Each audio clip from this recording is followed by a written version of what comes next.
Thank you for joining us, and thank you so much, Dan, after your long day, for joining us as well. I know the information, you've read the information about Dan, and it will be put in the recorded webinar as well.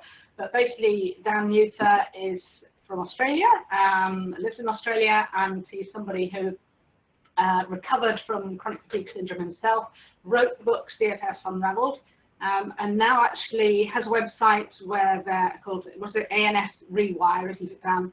And that has recovery stories in an online program. And there's a real overlap with our work, which is why I thought it would be really good to have Dan here to talk about what he does, and then he's going to take questions and answers afterwards. So I'm going to hand over to you, Dan. If you need anything, let me know. And you know, you've got the screen to share when you want to as well. Fantastic. Okay, thank you very much, Georgie, and thank you all for coming to have a listen to me share today and share some of my research and experience that I've built up over the last 16 years with ME/CFS, fibromyalgia, POTS, and related syndromes. I know we have a varied audience today, so I'll probably include some medical doctors, specialists, GPs, osteopaths, chiropractors, psychologists, physiotherapists, as I understand, and a whole bunch of other complementary healthcare professionals. And so I know that everyone comes in with their own model of the world and about how health works, and with their own experience and skills. And I'm sure everyone's got their own understanding or theory and framework about why your patients are experiencing symptoms, why they're ill, and what you can do to help them. So my hope today with this chat is simply to add a little bit of something extra to that framework to help you when your patients struggle to make progress. Now, if you're working with, sorry, just a little low here.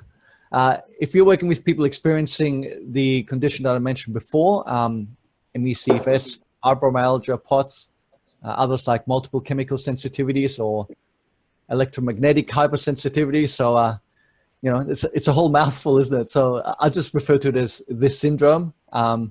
In my book, I refer to it just as CFS, as a blanket sort of word, because you can't be saying all those conditions that, you know, every time you speak or refer to the illness.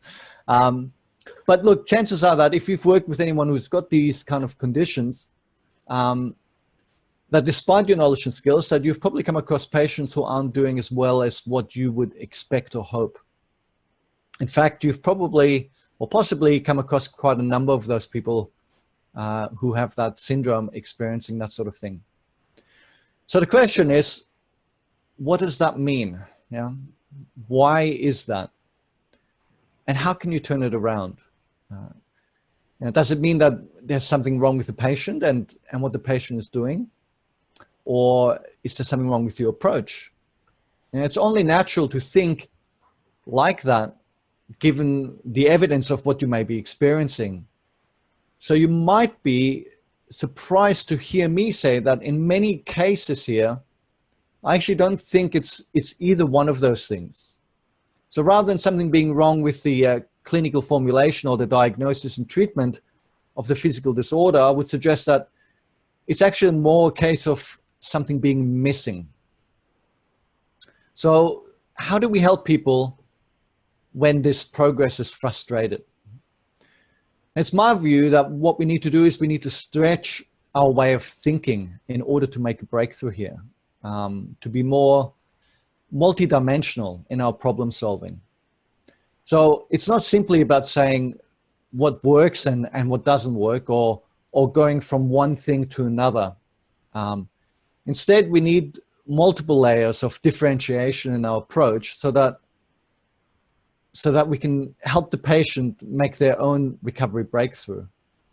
Now, sometimes this gets a little bit confusing if we don't understand how all of this works. So to illustrate what I mean, let me share that sometimes patients are actually surprised when I send them back to re-engage with their doctor or other healthcare practitioners for all kinds of treatments which haven't actually worked for them in the past. Now I'm going to try and share my screen here.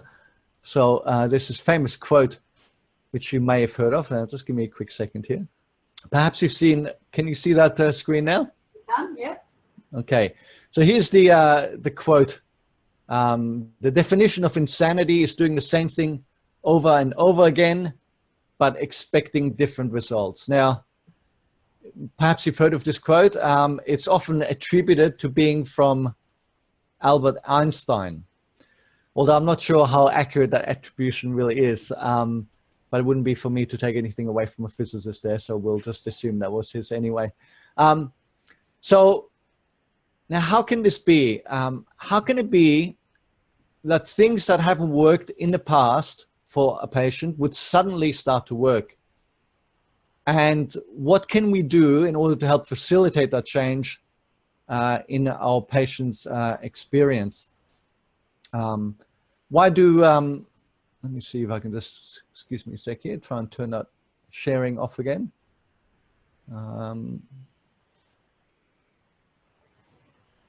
Let's change the controls. So, sorry, just a second. I've got a really tiny screen suddenly with all the controls going on. I'm not sure why that's happened. Don't worry, we can edit this bit out.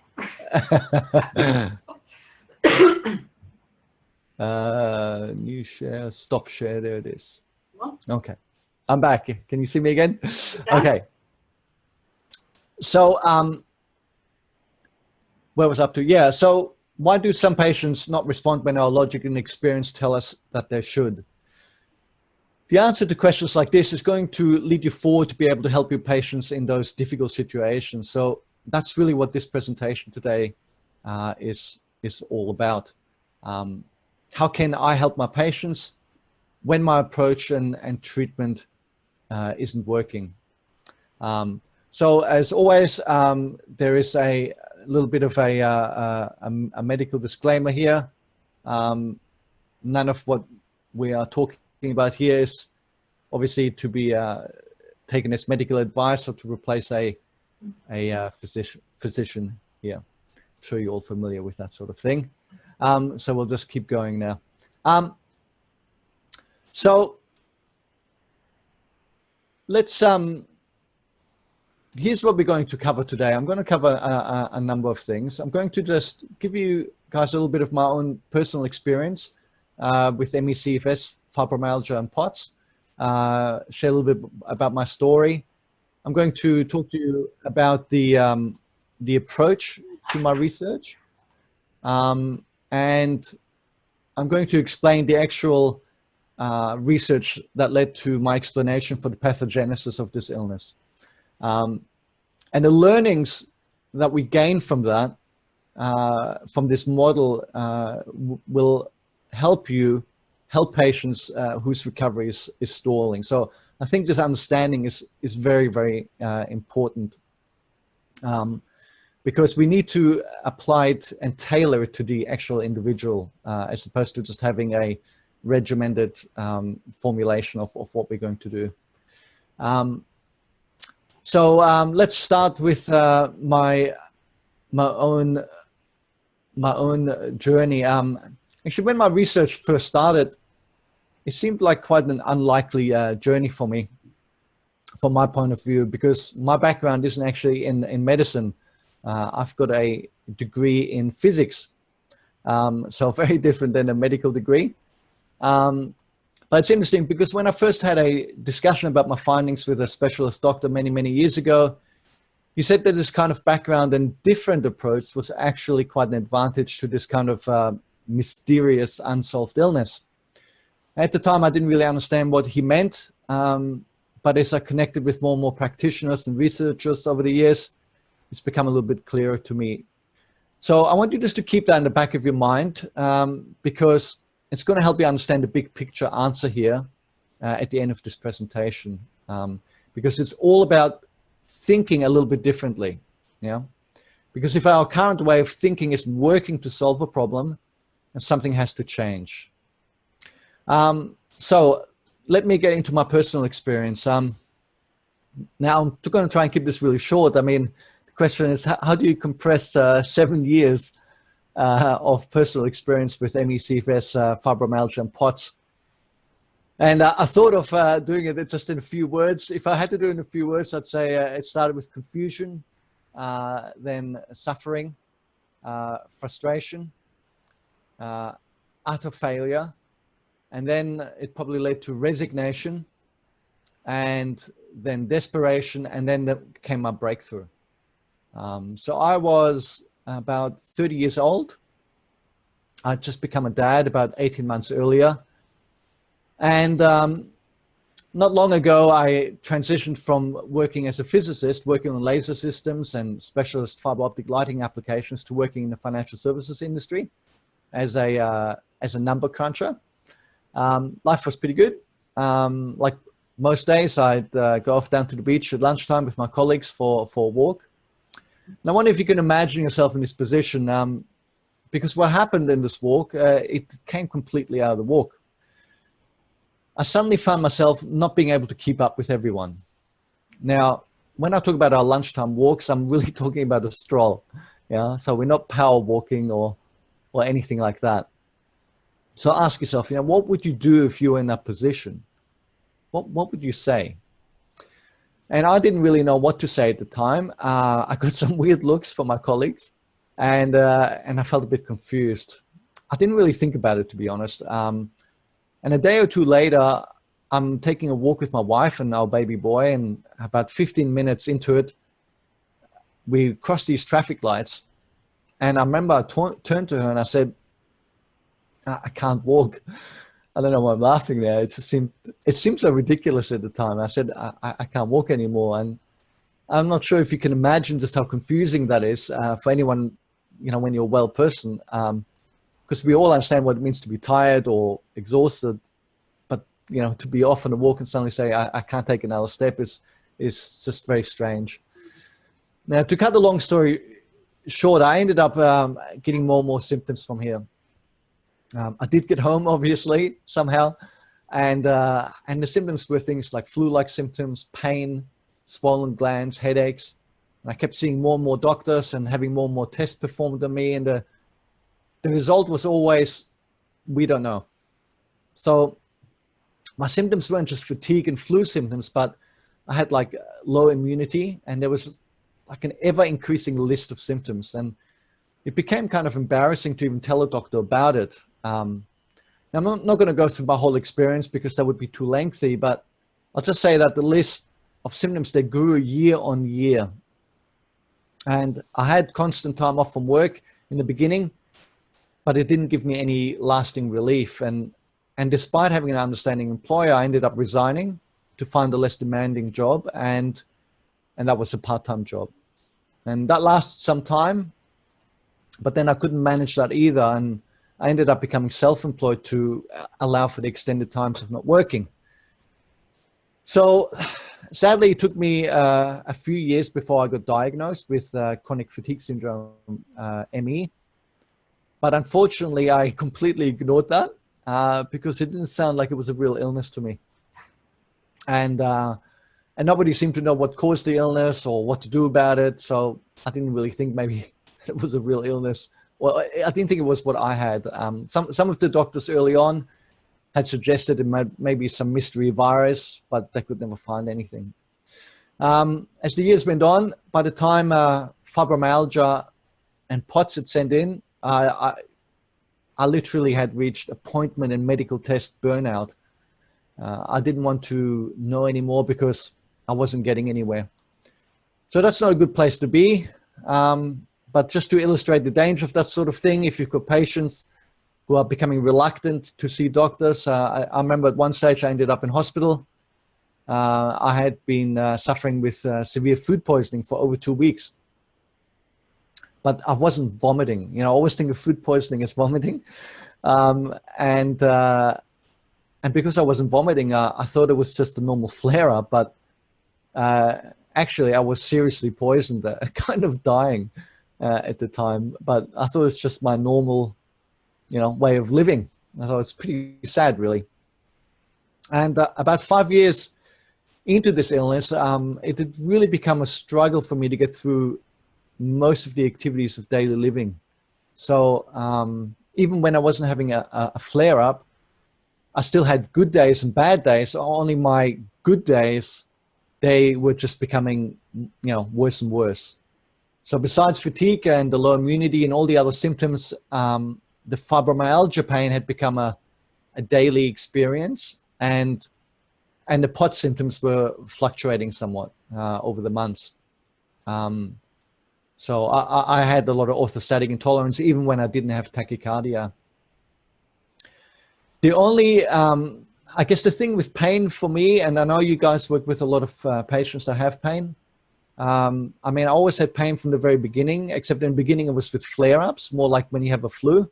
And then obviously I started to become the fibromyalgia pain.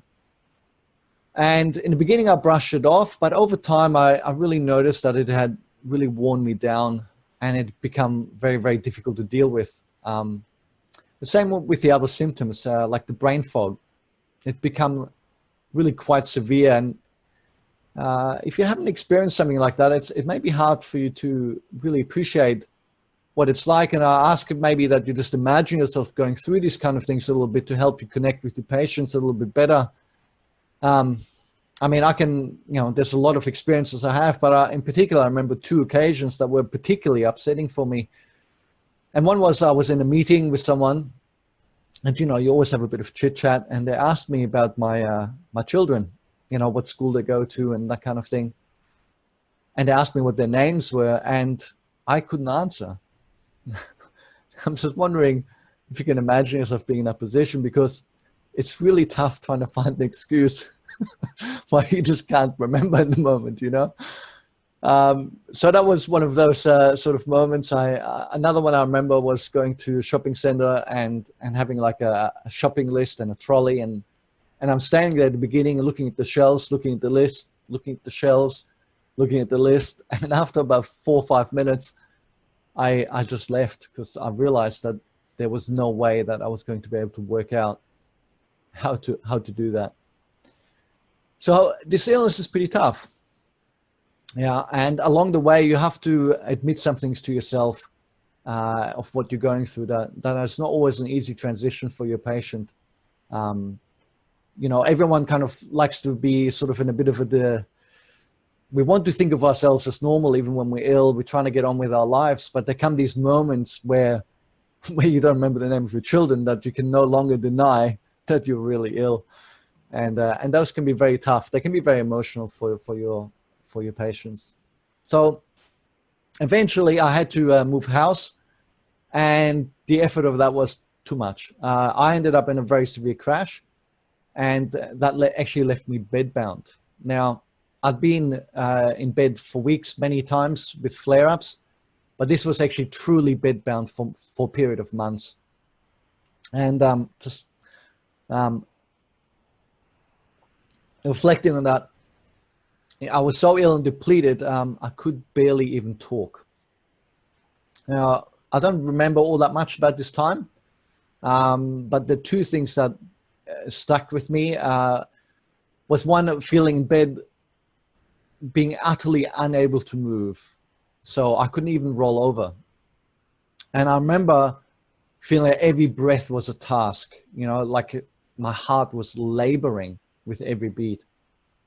The second thing that I remember was, normally when I had a flare-up, I would kind of hold myself up. I just tuck myself away. I didn't want to know the world, didn't want to know the family. I just wanted to be left alone. But when this flare-up happened, it was quite different. I actually didn't want to be left alone, because I didn't think I could even call out for help if I needed it. So those were the 2 things that I remember. Then my wife actually at that time wanted to have me hospitalized, but apparently I refused. So I think I was a little bit jaded about engagement with help, because nothing had really worked. I didn't actually remember that, but my wife told me about it some years later. Now, that Christmas, just to put it into perspective, I had 2 young children, 7 and 3 years old. And those of you that are parents will probably appreciate how special those Christmases are at that age, and how much effort you make. So, you know, you always kind of pull yourself together, right? No matter how sick you are, you do what needs to be done. And, but this year I was literally just lying on the couch, not being able to rouse myself at all. And, you know, I couldn't even crack a smile when the presents were being unwrapped. I was like a zombie. And that was probably the start of a change for me. And again, you know, it's not that unusual to hear people reach these really harsh and terrible lows. I'm sure you've come across that with your patients. Maybe right before they make their first appointment with you, they've something spurs them on to take that action. And for me, it was this experience. So this is when my research started. Yeah, I remember looking through the blue sky, looking at the blue sky through a crack in the curtain. I was still in my pajamas. This is, you know, a couple of months later when I was still couch bound, let's say. And I suddenly had this thought that I'm going to work this out. And I told my wife, and she said, you will. And I was like, uh-oh, now what have I said? Because it's obviously, it seemed a little bit unlikely given my background as a physicist as opposed to a medical doctor. But there you go. That's how it started. So the point was, though, that I wanted to have a different approach here. You know, I'd read a lot of things about different treatments and things that are wrong.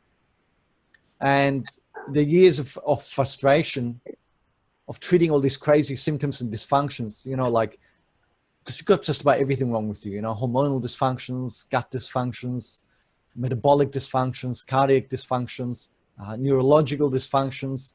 It's a never-ending list. And it brought me to a place of deep skepticism. And it returned me to my roots and my training as a physicist and, you know, engineering training.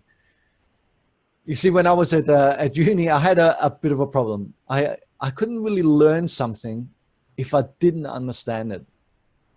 This was such a chronic problem that I nearly dropped out of university in the first year. And I was certainly at the bottom of my class at the time.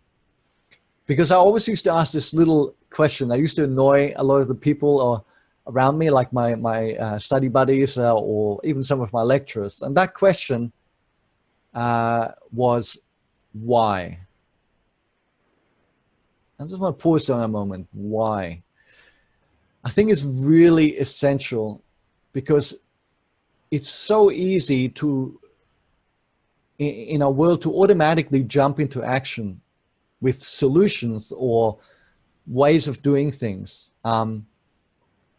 So, you know, this question was very important. It worked for me at university too. Whilst I struggled in the first year, I eventually came good, very good in fact, so that my study buddies thought that I was feigning ignorance early on. But let me assure you, I wasn't. But wanting to have a deeper answer and asking this question really saved my life. So to illustrate what I'm talking about here, I want to give you a little example. I recently spoke to a lovely gentleman. I'm going to call him John Doe, okay? And John only wanted to have one thing. He wanted sleep.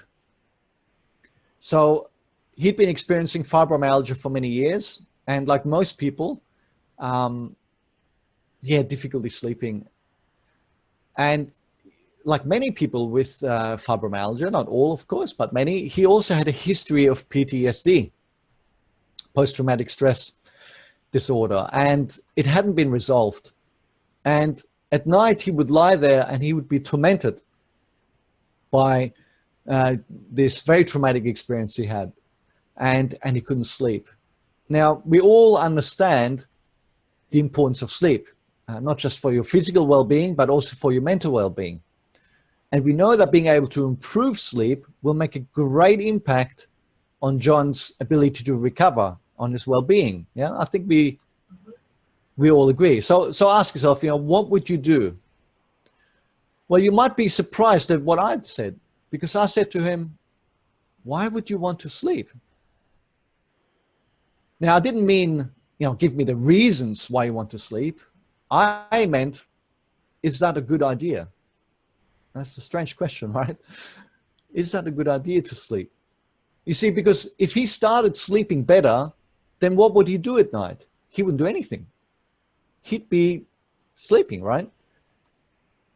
Instead, what he was doing now is he was lying there and he was thinking about his PTSD and how it was tormenting him. Now we think, well, that's a bad thing. But is that a bad thing?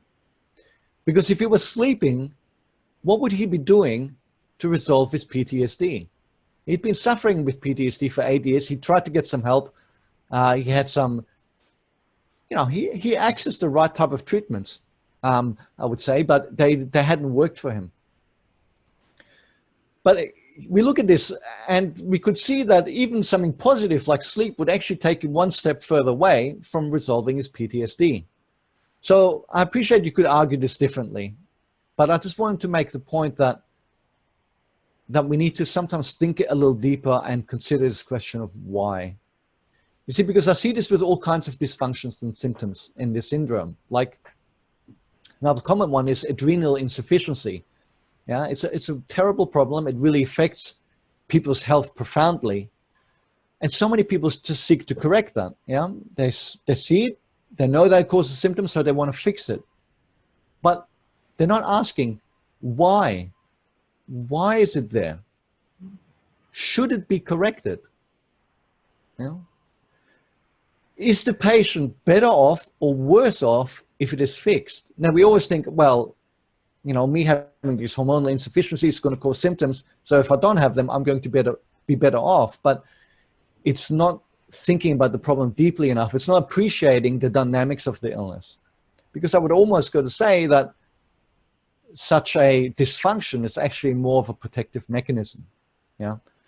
And it's really the case that we have this with a whole bunch of symptoms. And what we really need to do is understand the dynamics better and treat the whole patient, the whole dynamics, take it all into account. And so, because people have very little luck, returning to health by fixing all of these dysfunctions. And that's why they often get, like me, sort of jaded and don't engage anymore, because they've tried fixing all these problems and they just keep coming back. So we need a more methodical approach.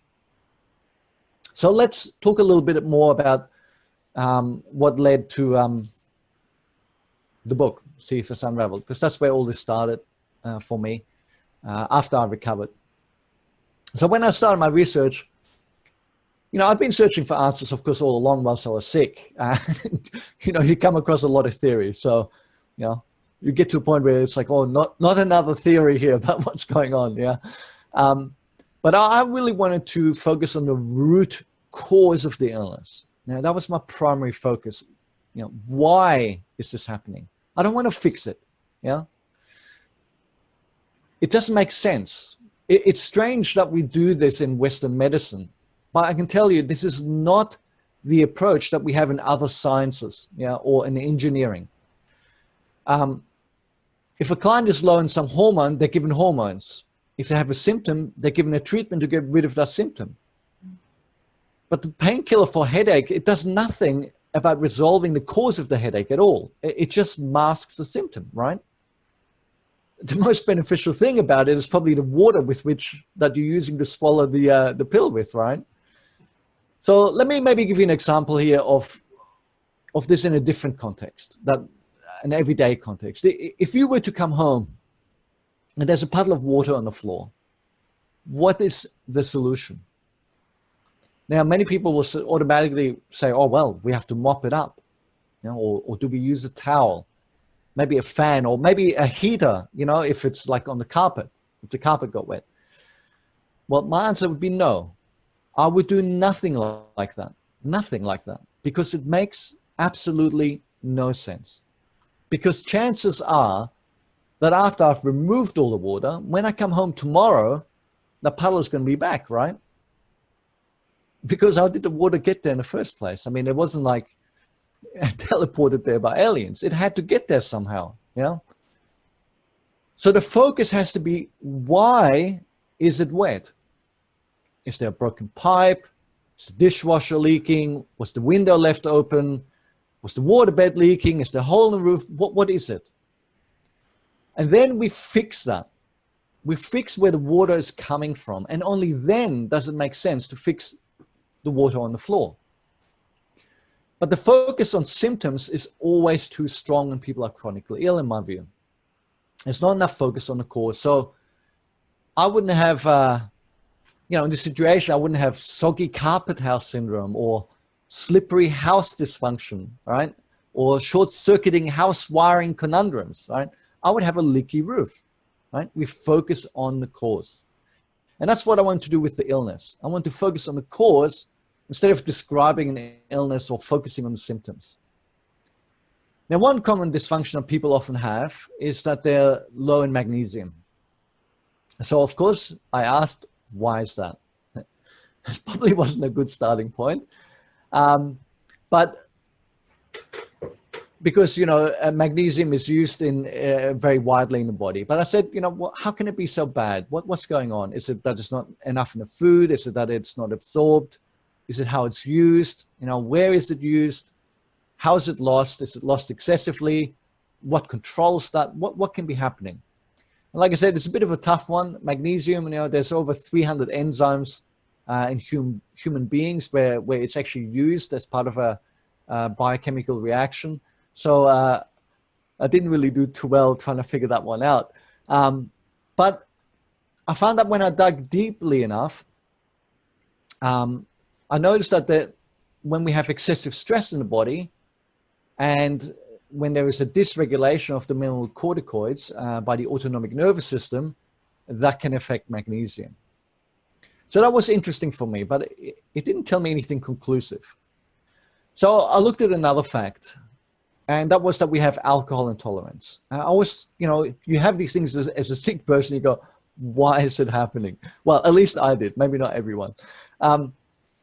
And so I thought, okay, well, let's have a look at that. And always was there, and it led to flare-ups. Why would that be happening? Now, when you actually look at how alcohol is metabolized, there's actually an intermediary step where it becomes a chemical called acetaldehyde, and that is poisonous. And I thought, interesting. So if it got stuck here, it could really create havoc in the system.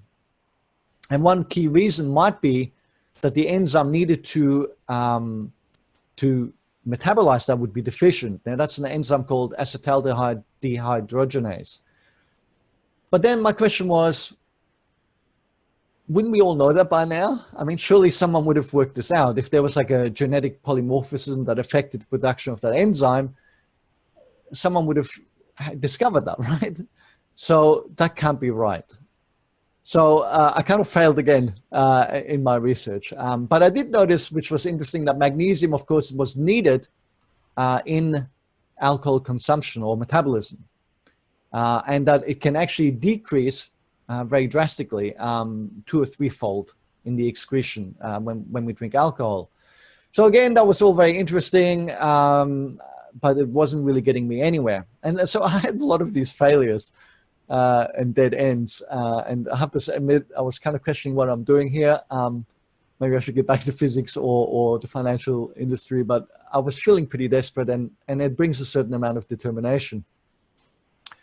But what was interesting, I went down many dead ends, and seemingly they all ended up at the autonomic nervous system in one way or another. So if you look at the hormonal dysregulations, for instance, like thyroid hormone or cortisol and adrenaline and so on, they're all regulated in the pituitary gland. If you look at the mineral dysfunctions like magnesium, it gets pretty complicated, especially when we look at intracellular losses. But when we look at things like sodium and potassium and these kind of things, why are they out of balance? Why would they be low? And how are they regulated? And again, it tended to go through the adrenal glands, which are regulated by the pituitary gland and the autonomic nervous system. So it kept going back to that. Same with gut dysfunction. Yeah, what could be causing that? And again, we looked at the nervous system or pain. Yeah, what about pain when there's no obvious physical cause? Now, obviously, I know you guys work a lot in pain, and I'm telling you all of these things because I want you to realize how all of this relates, because we often tend to compartmentalize these type of problems. I myself have done it even after the book when I created my program, and it was only afterwards that I realized that I was doing that too much. I kept coming back to the nervous system, and the nervous system, the ANS, it regulates every bodily system, either directly via the nervous fibers or via the hormonal system. Now, sometimes I'd find other dysfunctions, and I'm going to call these dysfunctions secondary dysfunctions, right? And these things have a kind of a life of their own. So these can be things like mitochondrial dysfunction or specific gut issues like dysbiosis. And many of these are very common, but they're not necessarily there in everyone. So when I looked at what could cause these secondary dysfunctions, of course, we could find things like a depressed immune system or oxidative stress. And even other secondary dysfunctions could cause more secondary dysfunctions and so on. So this picture kept getting more and more complicated. And I actually drew up this huge big chart with all these dysfunctions, and I tried to tie them all together. And I ended up with this chart that had lines literally going everywhere. There was just no way to make any sense of it. I mean, I couldn't make any sense of it, and I had drawn the darn thing. So it was very complicated. And I realized that here's the problem. We want a tidy, simple answer. But the answer to these illnesses can be complex. And that's why there's been this extended time of the illness being considered a mystery. But what resulted were many dysfunctions and a whole lot of symptoms here. And they were all either directly or indirectly leading to the ANS. So now let me have a look here how I'm going here with time. I'm going a little slow here to try and get through this. So I'm going to see if I can speed this up a little bit. Let me just have a look here through my notes. But anyway, look, this was basically my experience here. And besides seeing how all these connections happen with the symptoms, I also had to look at how people get sick. Yeah. Now, many people end up getting like a mystery virus, like Epstein-Barr or something like this, or they get a chemical exposure and so on. Some people exercise very heavily. Some people have a surgery or childbirth, and they have all these triggers. And what do these all have in common? Well, they're all stressors. And when I made that connection as well with the onset of the illness, it became more and more clear that the system that regulates stress, the ANS, has to be part of it, because it didn't just explain the symptoms and the dysfunctions, but it also explained how and why people got ill. Now, there's obviously physical stressors, but there's also emotional stressors, which I'm sure you guys can really appreciate. So, we're talking about all kinds of life events, whether they're divorces or marriages, children arriving, they're not just bad experience. But we did also see, of course, that some people did have trauma and PTSD, often in early childhood. So again, these are all stressors, and many of these seem to give people a predisposition, if you like. So I wanted to have a look at that and go, well, why would that be happening? So I'm going to talk to you a little bit about that mechanism within the ANS. It's in the brainstem, in the medulla oblongata, and the pons where the ANS is regulated. And there's actually various nuclei there, but one that's particularly relevant here is known as the locus coeruleus, the A5 and the C1. It gets really complicated here and probably too technical for most of us, and certainly I'm not a neuroscientist. But what was interesting to note is that the locus coeruleus, which is key in regulating the neural and adrenal sympathetic nervous system response, and it normally balances the ANS, it actually matures later in life, in your teens. And also the function of this particularly this particular nuclei declines with age. So again, this was all more evidence to me that the ANS has to be central, and why you can see why people get this illness more over the age of 40, and why people with childhood trauma in particularly could be affected because the locus coeruleus hasn't actually matured as yet. So the point is here that the body of evidence was clearly pointing towards the ANS dysfunction and how it perpetuates. And what I might just try and do here is show you, just let me show you quickly a little graph here that I have in my book, which I think you might find helpful to get your head around some of this.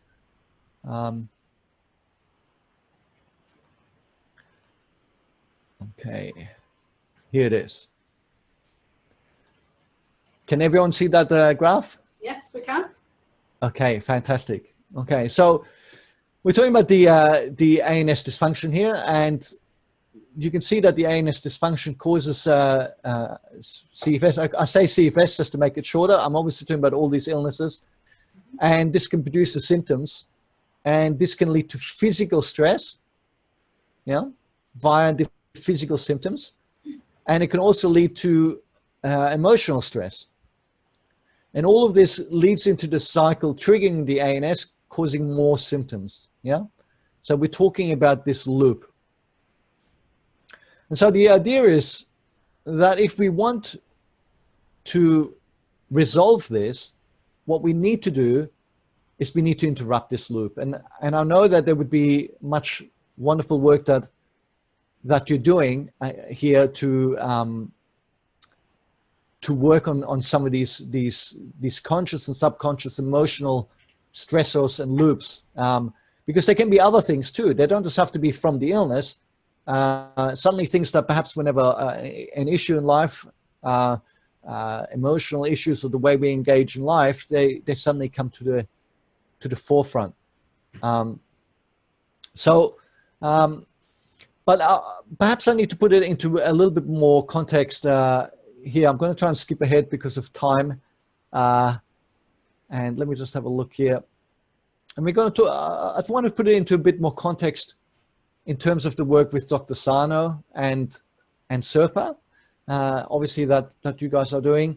And specifically, I know you work a lot with pain. Now, again, when it comes to chronic pain, it's easy to think that there's something else going on. We know we talk about central sensitization, but I guess what I'd ask yourself is, why does one person develop central sensitization and another one doesn't?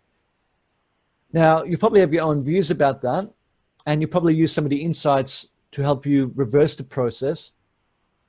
But you've got to recognize that this isn't purely a psychological phenomenon. Even if psychological techniques can be used to help reduce the experience of chronic and even acute pain.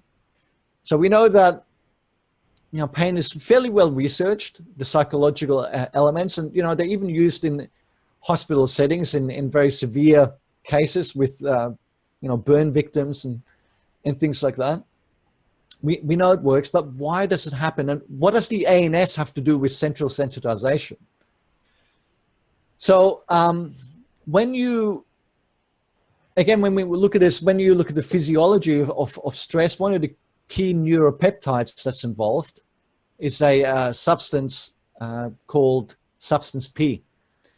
Has anyone heard of that one before? Substance P? Yeah.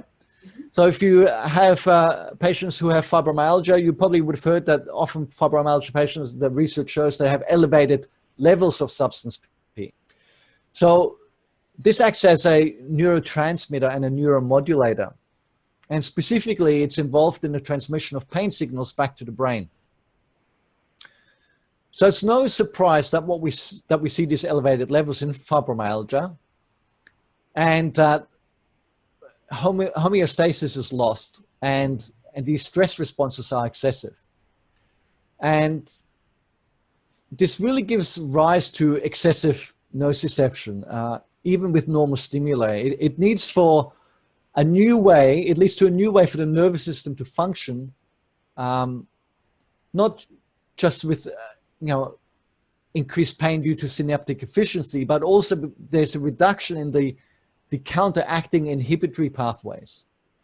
There's actually a really nice paper written about this, about substance P and the preferred receptor neurokinin 1, if you're interested. So feel free to email me about that if that is of interest. But okay, you might be saying here, I kind of already know this. I understand that stress in patients can affect their pain sensing. And even though patients can be offended by this, which is really kind of strange, because sometimes, when people get first introduced to the idea, they kind of get upset. But if you ask any patients with ME or CFS, fibromyalgia, POTS, what happens when they have physical stress, like, if they do too much physically, like walk too much or whatever, or if they have an argument with their spouse, they all know how it impacts them and it leads to flare-up. I think it's a little bit of a hangover that it's all in your head, which obviously is not the case. But the point is that, we often think about this illness as, is it physical or is it psychological? And, a lot of people focus on treating it physically. And they say that, looking for a biological cause. And then there's other people, I'm sure many of you will consider yourself in the second category, perhaps, but they'll look at more the psychological element and emotions and things like that. And it's quite common for us to think it's one or the other, but actually it's both. And this is really something I think that is the message I want to bring to you today. I think Georgie and I, we don't really know all the details about what we do, what each other does, but we get very much a sense that we are on the same page about looking at the cause, not treating the consequences. And also, you, as I understand, you guys focus on if we look back at that picture here, here we go. I'm getting the hang of the sharing. Can you see this, the diagram again? Mm-hmm. Okay, so I get the sense we focus on the crux of this, right? On fixing the way the brain is behaving in relation to the stimulus. But remember, this all goes back to what we were saying at the beginning here. Okay, we can talk about the psychological elements because other things start to feed in, yes, to create this very real physical dysfunction, and we can seek to retrain the brain. However, sometimes it just doesn't work so well, And so it's important that we recognize that both sides of this equation here that feed into the ANS are equally important. And what I would suggest is that, it's always like this mind-body or body-mind connection. They work together. It's like if someone has anaphylaxis and they get an adrenaline shot, they're going to be feeling anxious, right? Okay, so it's important to look at it as one element, not one or the other, and to treat the client both the physical and the biochemical dysfunctions as well as the mental side of things, because both elements will trigger the ANS dysfunction. So I wanted to perhaps just give you some examples here. Let me just have a quick look through my notes because I know time is of the essence now. I've got to speed up a little bit here. But I'm going to leave this graph up here because I think it's really pertinent. For instance, many people will look at the psychological triggers at the onset. There's many people that experience like a trauma, but there's also some people who didn't have a trauma at all, who didn't have any psychological issues, or severe unresolved emotions. Well, not before the onset of the illness anyway, because obviously anyone that's gone through the illness for any period of time will probably describe the illness as a trauma.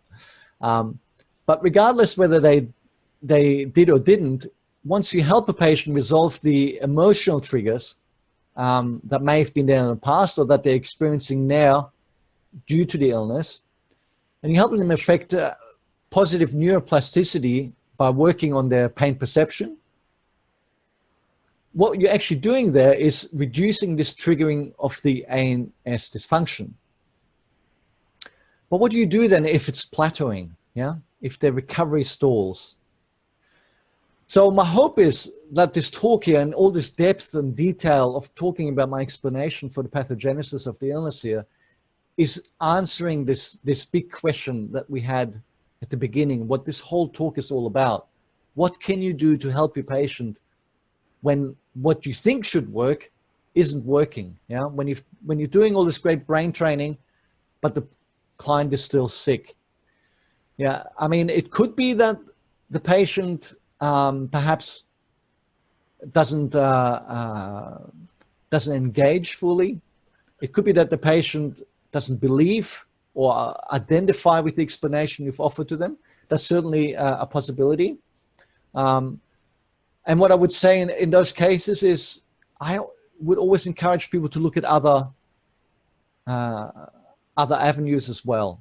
Yeah. When you look at my website, See If It's Unraveled, I was sharing recovery interviews there from the very beginning when I first published the book, way before I started my own program. I've got people who recover in all different manner of ways, and many of them are using program. In fact, I hope to share a story there soon of someone who recovered using SERPA. The question is, well, you know, why are you doing that? If you've got your own program, obviously you think your program is really good, otherwise you wouldn't have created it. Why are you sharing stories from the competition, so to say?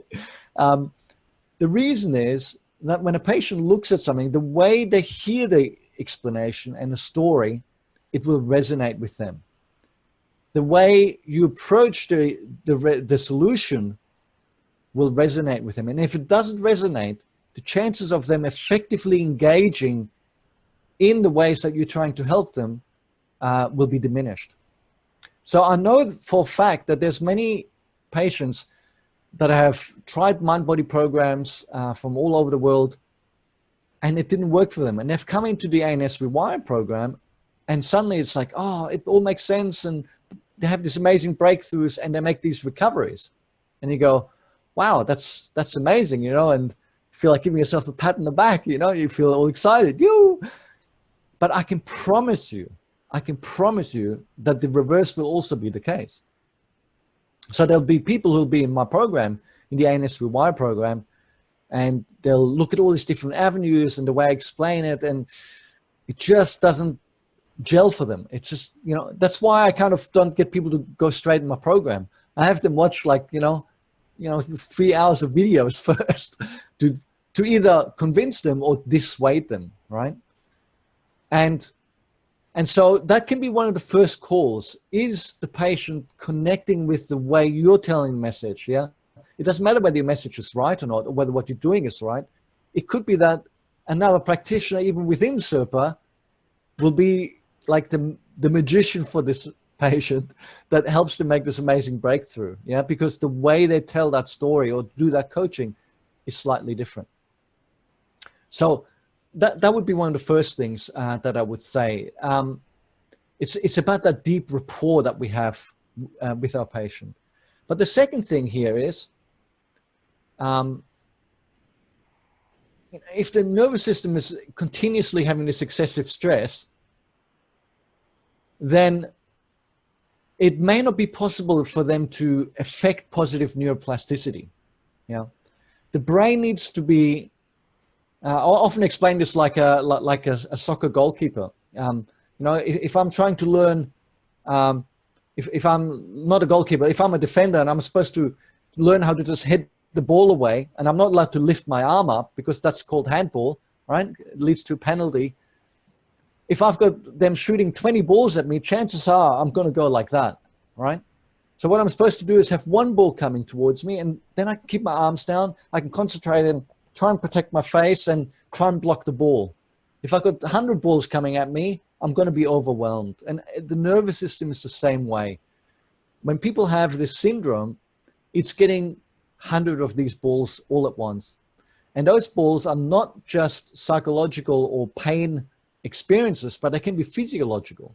They can be things like your blood glucose levels. Yeah, they go slightly below normal, and instead of responding with the normal amount of hormones and bringing it up normally, the nervous system will over-respond. Yes, and then you're on this roller coaster, and the system keeps being triggered, and all your pain desensitization training and other brain training methodology is not necessarily going to fix that, because you don't even know it's happening. It's subconscious.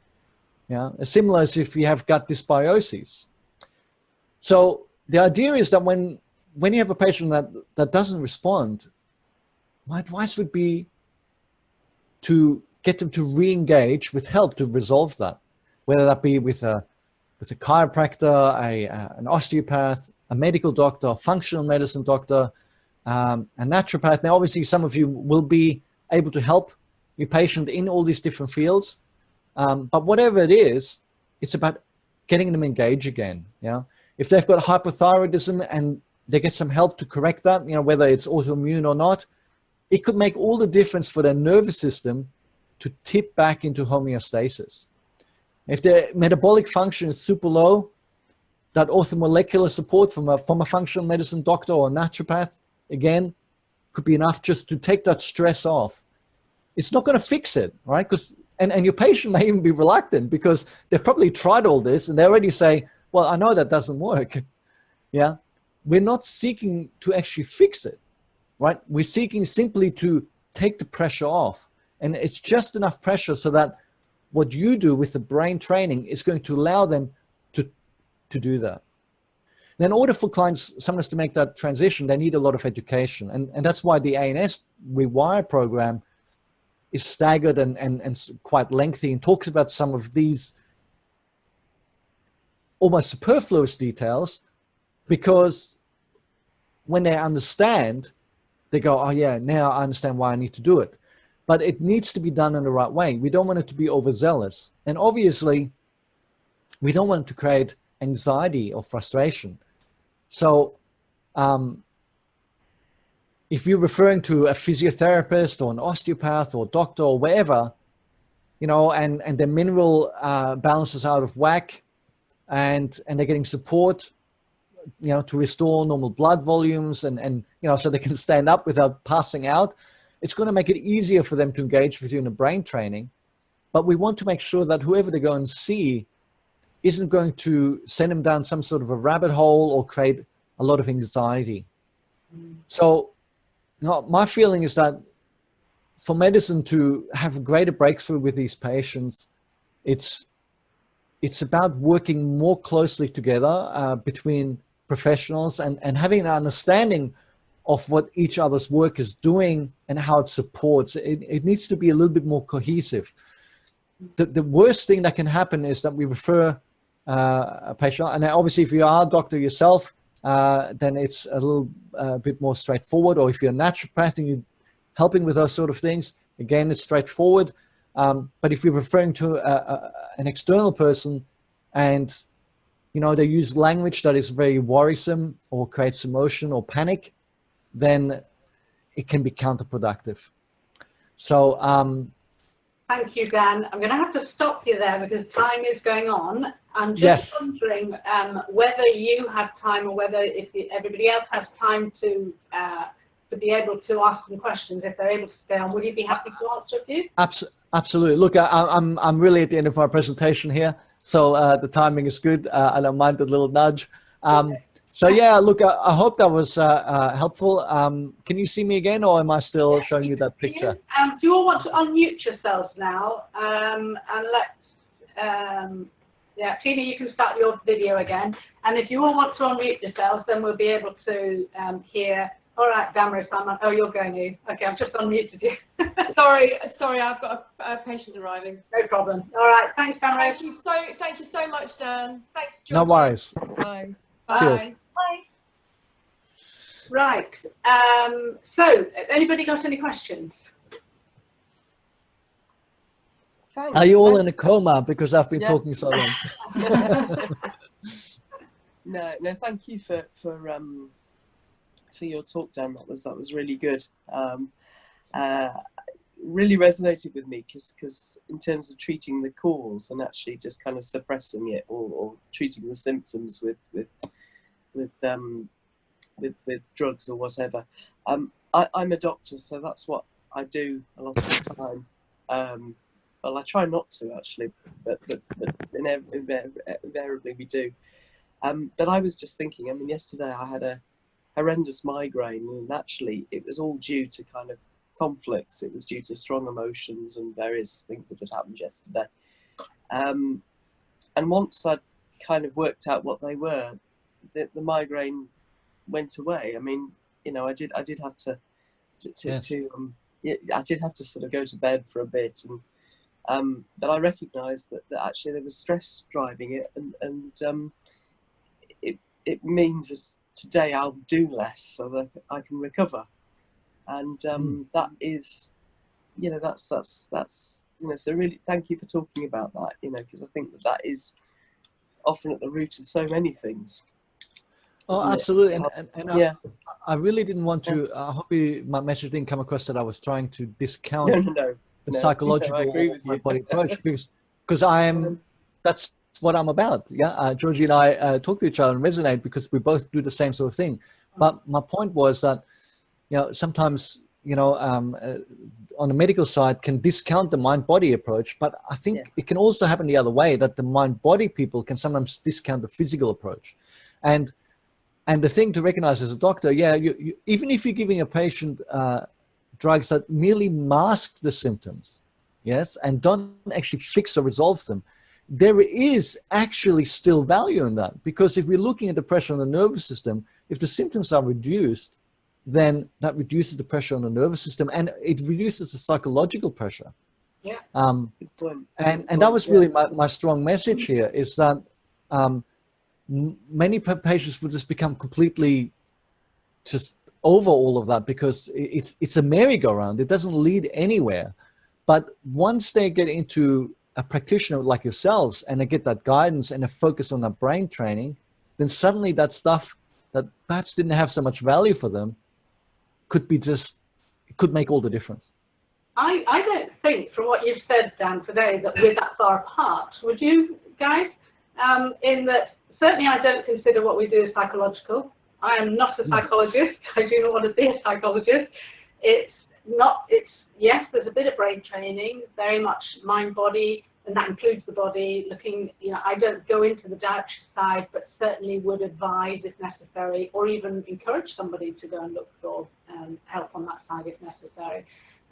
Definitely on the emotional side, the neural pathways, but I wouldn't suggest that the emotional side is psychological either, because that's very much like energy, emotion, and looking at energy as much as the body, the brain, the whole load of things.